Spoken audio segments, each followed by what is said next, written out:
Okay, welcome back. Here in part 2 of the chain rule, we're going to go what the rule actually looks like. Now, if you'll remember, we had a function that's equal to a function inside a function. So we can write it as a composite function like that.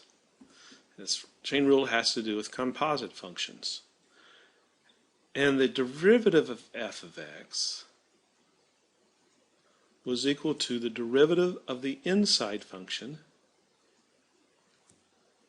times the derivative of the g of x. Okay? Derivative of the outside function with respect to g of x, not just x this time. Okay? Let's go back to one of our examples. Let's see. If f of x was equal to x squared plus 1 to the 5th power. Okay, so our inside function, g of x, is equal to x squared plus 1. And our outside function, h of x, or h of g of x, okay, so h of g of x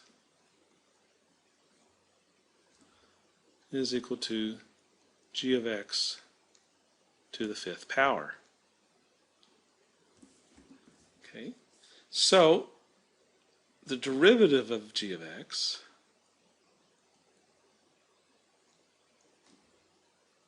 is equal to 2x, and the derivative of h of g of x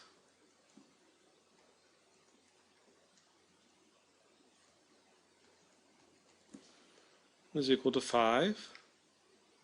G of x, which is the x squared plus 1, subtract 1 from the exponent, that's 4.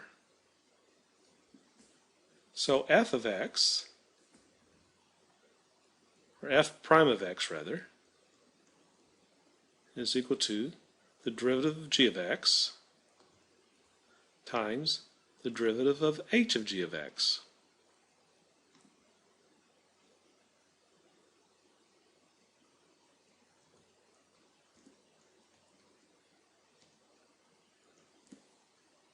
And like we did before, we'll clean that up a little bit. F prime of x is equal to 10x, x squared plus 1 to the 4th.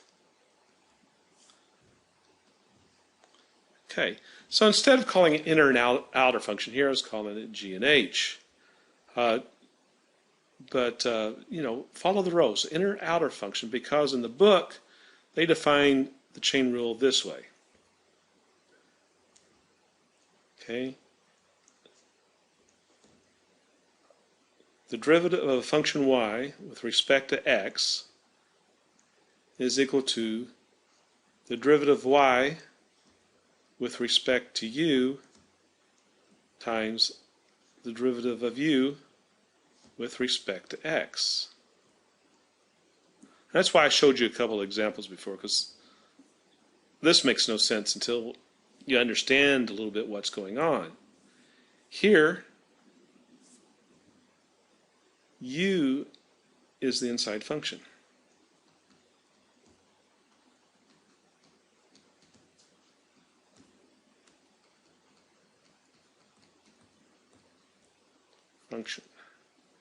Okay.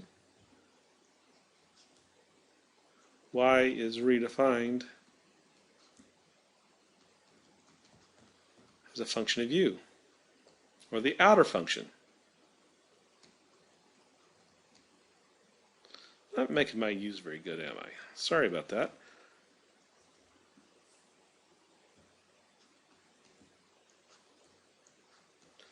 Or the outer function.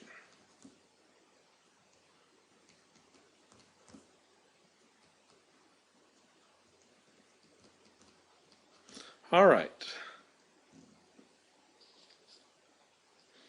Well, maybe keep confusion down. Let's do the same thing one more time.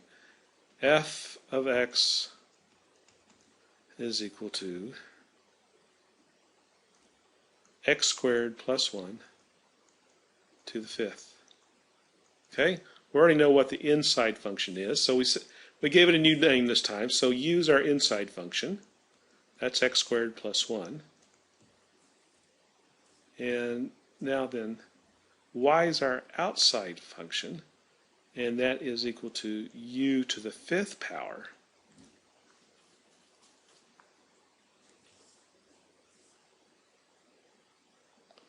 Okay?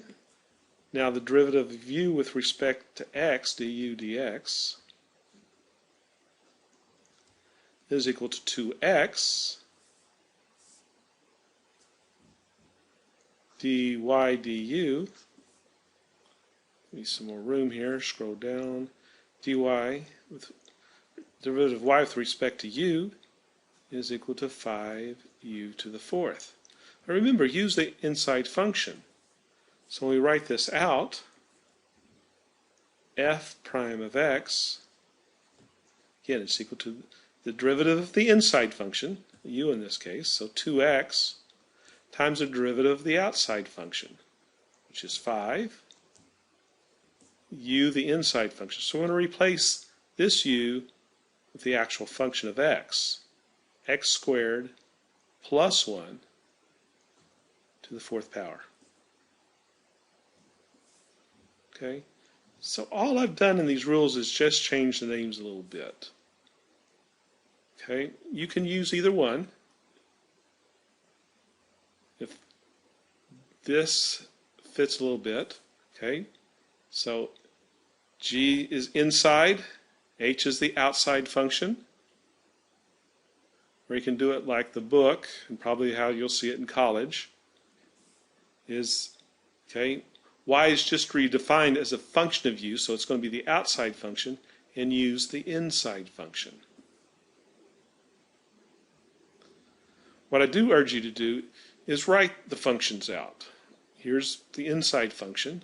Write that out and take its derivative. Write out the outside function, take its derivative. And then when you take the derivative of the whole function, you can put the parts in. Now, polynomials, yes, this is very good, and I don't think Saul went much into other kinds of rules here. So let me give you another couple of examples here. Let's say f of x is equal to the square root of x cubed minus 6x squared plus 3. Let me extend that a little bit. All right, it's pretty easy to see, I think. Here's our inside function here. And then the outside function is the square root.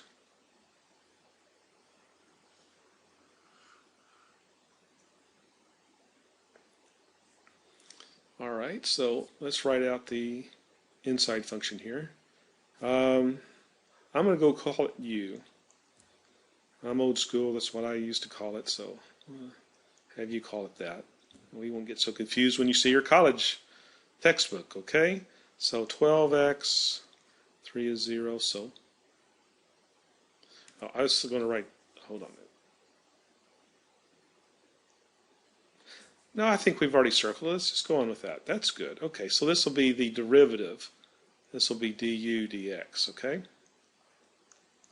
3x squared minus 12x. Okay, that's fine. So we took the derivative of the inside function. Okay. Now, y is the square root of u, so dy, yeah, maybe better to see the square root of u, or u to the 1/2. And we've taken a number of square roots, so dy du is equal to 1/2 the square root of u, or u to the 1/2. So we'll just go ahead and put the square root back. So 1/2 minus 1 is negative 1/2, so it ends up being down here in the denominator. All right, so let's take the whole thing here f of x, okay, is equal to the derivative of the inside function times the derivative of the inside function. So 1 over 2 square root, and then use this whole inside function here. So we're going to put in x cubed minus 6x squared plus 3. Now let's extend this line. Okay. All right, clean this up a little bit. So f prime of x, let's put them together.